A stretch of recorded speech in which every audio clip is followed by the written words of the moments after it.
Now, Coroners recommended a review of police training after a tourist died when officers tried to restrain him. An inquest jury found today that the officers had ignored Frank Ogboru as he cried out, "I can't breathe, you're killing me." The Crown Prosecution Service will now re-examine the case.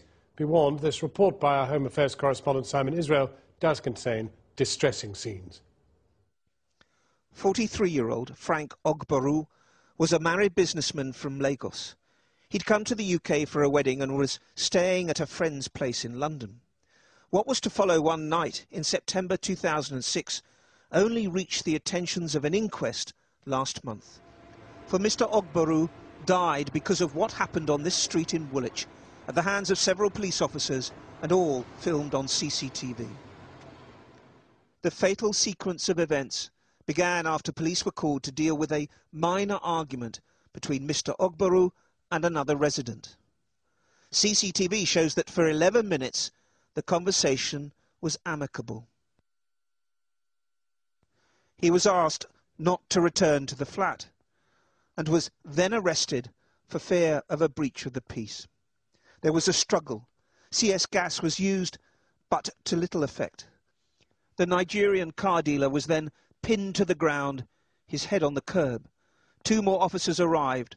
Onlookers heard cries. One filmed the struggle on his mobile phone. Leave it out! Leave it out! Oh! Oh!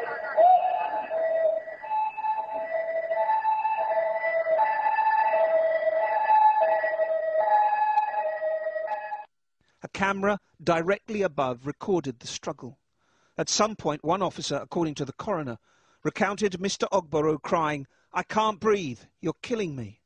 The officer said such complaints were a common thing when restrained. The inquest jury decided a knee was placed on his head as efforts intensified to handcuff him.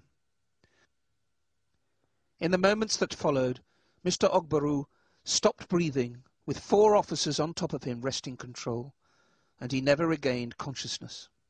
The footage at this point appears to show he'd stopped struggling. One officer said he thought Mr Ogboru was playing dead.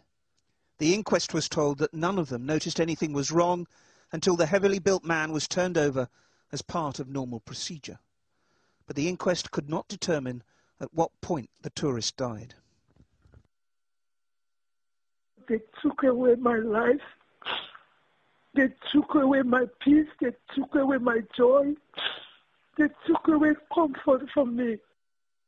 The consequences of what happened here on this South London street 4 years ago are still unresolved. While Mr Ogboru died at the hands of police officers, no one has so far been held to account. The Crown Prosecution Service has refused to bring charges, but last week was asked to take a second look at the evidence. Part of that will include the degree, as the jury noted, to which the dangers of positional asphyxia, where breathing is severely restricted by the way someone's positioned, were recognised during the struggle. In a letter to the Metropolitan Police Commissioner, the Assistant Deputy Coroner Selina Lynch wrote, "It seems that 4 police constables with varying degrees of experience and training all had positional asphyxia at the back of their minds rather than the forefront. They had not acted in accordance with the standard operating procedure in getting Mr Ogboru into a safe position as soon as possible after control was achieved."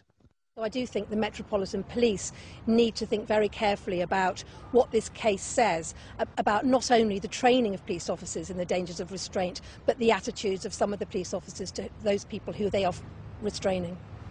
The Metropolitan Police told Channel 4 News tonight they regret the death, express condolences to Mr Ogboru's family, and have asked the coroner for clarification on what specific aspects of training need to be reviewed.